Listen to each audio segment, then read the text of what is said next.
Passé 50 ans, mais ça devient compliqué de bosser.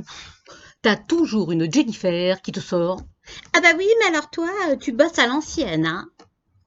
Ah bah oui, moi, je préfère avoir la voix de l'autre dans mon oreille plutôt qu'une aide virtuelle qui se fout de moi en bas à droite de mon écran. Voilà.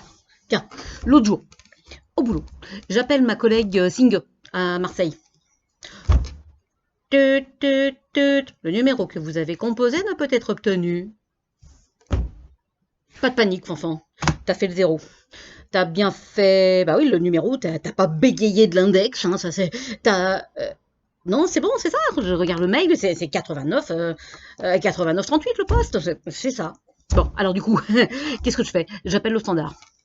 Oui, bonjour, c'est Françoise, j'arrive pas à voir Marseille là, hein. Il y a un souci de téléphone? Ah, ils ont externalisé le standard.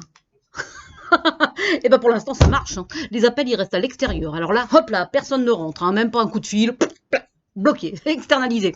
Ou c'est peut-être pour le Covid. Même les lignes téléphoniques, il leur faut un PCR de moins de 72 heures pour passer. Ça veut dire que si tu veux appeler ta collègue à Marseille en passant par le Maroc, eh ben oui, c'est externalisé. Donc si tu veux faire Marseille via le Maroc, eh ben il faut prévoir 72 heures avant. Hein, la réponse pour le client,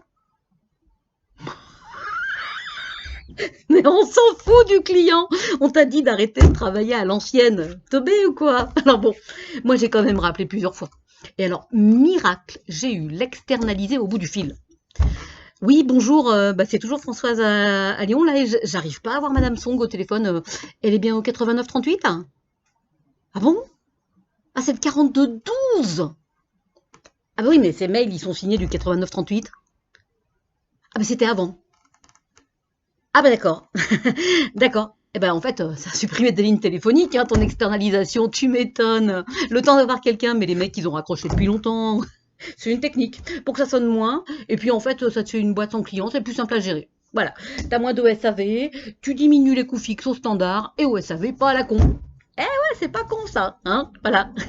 Enfin bref. Bon, dans tout ça, moi j'ai persévéré et pour le coup, j'ai eu en ligne signe de son qui me dit pourquoi vous m'appelez? Faut me faire un message sur Teams? Ah ben excusez-moi. Excusez-moi, je croyais que si on avait le téléphone avec une standardiste satellitée, là, comme Thomas Pesquet, c'était pour s'en servir.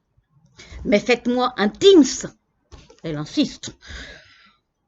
Bon bah d'accord, d'accord, mais enfin pourquoi pas un mail, parce que je suis pas sûre que ça fonctionne. Euh, bah oui, on a des problèmes, Françoise, on a des problèmes de téléphone, des problèmes de mail, alors on fait des Teams. Ok. Ah oui, pas con. Alors, donc, on cumule des outils qui fonctionnent pas et on en rajoute des nouveaux. Comme ça, résultat des courses. Avant de contacter une collègue, bah, il faut déjà savoir comment faire. Téléphone, mail, Teams, texto, intranet, réunion, agenda, Zoom. Il faut adapter ta communication. Trouver le bon outil qui optimise l'écoute et la réactivité du récepteur. Bon, enfin, on te l'a déjà dit, Françoise. Ok. Donc du coup, moi, j'ai passé une demi-heure pour essayer de me poser une question, savoir quel outil j'allais prendre, question à laquelle j'ai toujours pas eu de réponse, parce que mon client non plus n'avait pas de réponse. Donc du coup, j'ai envoyé un Teams, et là, j'attends la réponse.